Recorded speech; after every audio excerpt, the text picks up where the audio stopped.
Roche Dizem, qui est à retrouver ce lundi 4 décembre sur France 3 dans le film La fille au bracelet, a été mariée pendant plus de 15 ans à Nicole, la mère de ses enfants. Une femme discrète, bien qu'il existe de très rares clichés du duo. Lise, 18 ans, vit dans un quartier résidentiel sans histoire et vient d'avoir son bac.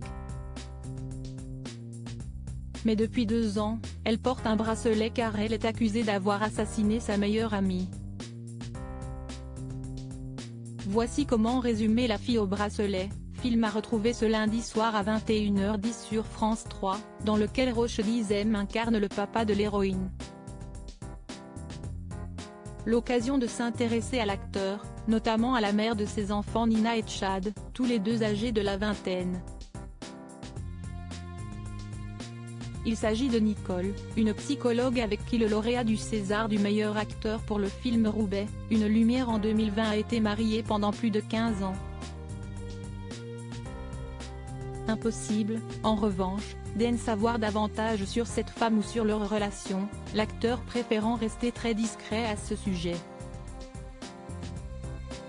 Par contre, il existe de très rares clichés du couple, pris le 11 février 2017 lors du spectacle de Gad Elmaleh Oh My God au Carnegie Hall à New York. L'occasion de remarquer que Nicole est une jolie brune aux cheveux ondulés.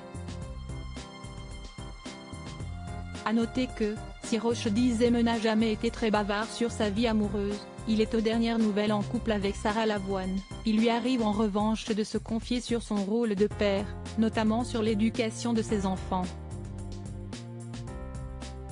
Je rencontre avec plaisir les profs de mes enfants dès qu'il y a un souci, une absence.